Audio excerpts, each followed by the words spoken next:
Hello guys! Hello! This is for Scorpio. Welcome dito sa aking channel, Kapalaran 888 Scorpio. Alamin natin kung anong messages, vibration, gabay, energy para sa inyong lahat, Scorpio. Okay, so ano ba ang messages? Ano ba ang gustong ipahiwatig sa'yo ng baraha, Scorpio?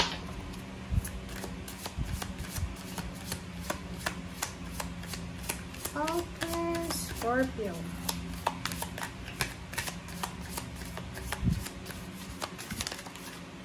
Okay, forgiveness.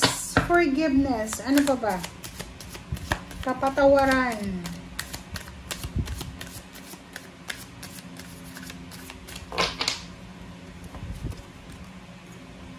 Grief. Oh my God. Okay, Scorpio.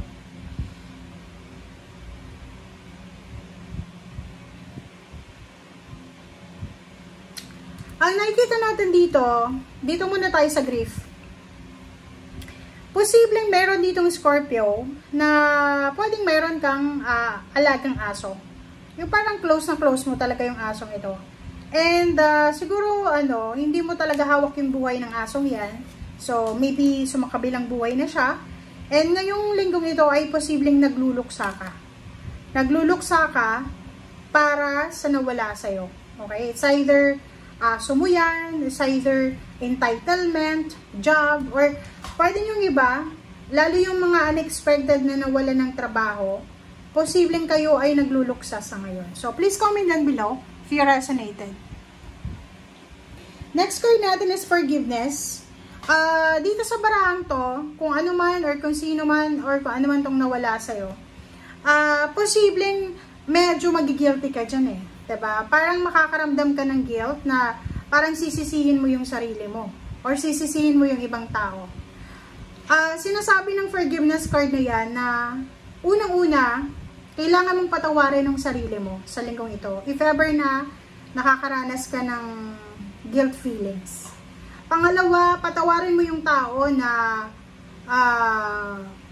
baka iniisip mo na kasalanan niya. It's either your partner, your spouse, friends, family, parang ganon.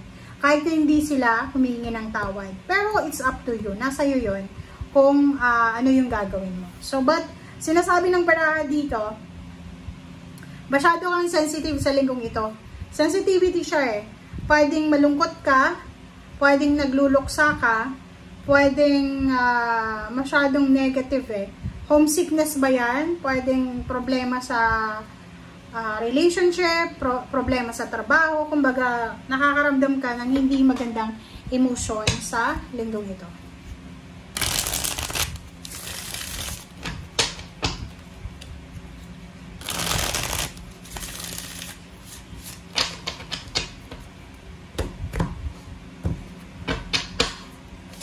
Okay, first card natin is King of Pentacles. Strength card, Queen of Pentacles, Lovers, and Six of Cups. Okay, Scorpio. Kung makikita mo dito, sa linggong ito, wala ka namang problema sa pera eh. 'Di ba? Kasi King of Pentacles, may hawak kang pera. It's either may sweldo ka, may ipon ka, or wala kang pinoproblema sa usaping salapi. Yung strength card dito, this is about physical. Parang sinasabi ng baraha na yung strength ng pera mo ngayon o yung pinagkakakitaan, walang problema. Queen of Pentacles, nandito yung King and Queen of Pentacles. Sinasabi ng baraha na pwedeng mag-asawa to, mag-boyfriend, girlfriend, mag-spouse sila, parents, siblings, parang ganyan. Maganda yung takbo ng pera nyo, yung partnership and collaboration. Kaso lang, ang nakikita ko sa'yo dito, you need to be careful Maging careful ka, maging maingat ka, kasi yung mga tao na masasama talaga yung budhi nila. Okay, sabihin na natin, may mga tao ka na naging kakilala, naging kaibigan, naging karelasyon, na talagang masama ang ugali nila. Mayroong taong gano'n, talagang kahit gaano nila itago, talagang lalabas. It's either it's your lover, parang ganon. So, nakikita ko sa'yo dito na may mga tao na nanakit sa'yo dati na gustong bumalik sa'yo. So, because of your sadness, because of your parang insensitive feelings, parang mapipilitan ka eh. Mapipilitan ka. Like, ang scenario dito is, siguro yung asawa mo, OFW ka, or OFW yung asawa mo, kung nasa long distance relationship kayo, dahil wala kayong communication, yung ex nyo ay posibleng i-entertain nyo ulit kasi malungkot kayo. Parang gano'n. So, you need to be careful sa pag-i-entertain, sa pagbabalik, pakikipagbalikan sa ex nyo. Isang couple, Scorpio and fire sign, Leo, Aries, Sagittarius, and any earth signs, Virgo, Capricorn, and Taurus. May mga couple dito, live-in, boyfriend, girlfriend, mag-asawa, na posibleng kayo ay nagpaplano na magpa-renovate ng bahay. Nagpaplano kayong bumili ng bahay or lumipat ng bahay. So, please comment down below. Okay, 9 of Cups. 10 of Cups. Knight of Swords. Ace of Cups. And 10, the Wheel of Fortune. Oh. Diba? Nakikita ko sa'yo talaga dito. Oh. Diba? So, parang ang sinasabi ng baraha sa'yo dito, Scorpio, na sa linggong ito, ayaw mo nang bumalik sa dati mong problema. Isa sa mga problema mo is yung pera eh. Yung namong problema ka dati kung saan ka kukuha ng pera, especially for emergency. And nakikita ko sa'yo dito na ayaw mo nang bumalik dito. Kaya, this week, nakikita ko sa'yo dito na meron kang ginagawa, meron kang pinag-aaralan, or meron kang plano na additional income, or meron kang plano na gawin alternatibo sa ginagawa mo sa ngayon. Kumbaga may backup plan ka.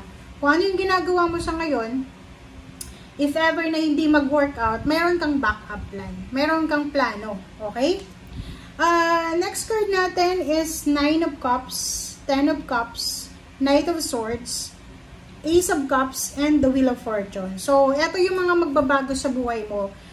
This week, may mga changes. Pwedeng, yung iba dito sobrang malungkot, yung iba naman dito sobrang masaya. So, iba-iba naman kasi yung mga tao, diba? So, if you are sad, may mga taong malungkot. Kung masaya ka, malungkot yung iba. So, sinasabi ng bala, ano man ang rason ng kalungkutan mo, ay may posibleng pagbabago dyan eh. Diba? So, hindi naman buong linggo kang malungkot. May mga oras, may mga araw na malungkot ka. Isang balita, isang good news, ang posibleng darating sa'yo. And ang balitang yan ay posibleng maging rason para umapaw yung puso mo eh. Magiging sobrang masaya ka. There's a good news about wedding. May ikakasal. Merong magse-celebrate ng kasal. Merong ano dito eh, celebration. There's a birthday celebration.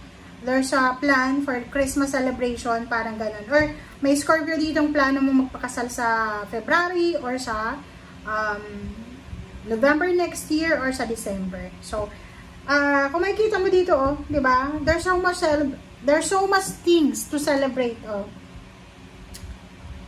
9 of Cups, birthday celebration, promotion, salary increase, housewarming, house blessing, wedding.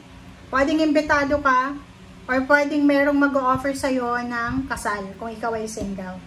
Okay? Kumbaga, kung makikita mo sa mga baraha mong ito, ano man ang nararamdaman mo habang nanonood ka, ang reading na to ay possible na magdala sa'yo ng positivity. Lalo yung iba na nahuhumsik kayo, nasa ibang bansa ba kayo guys?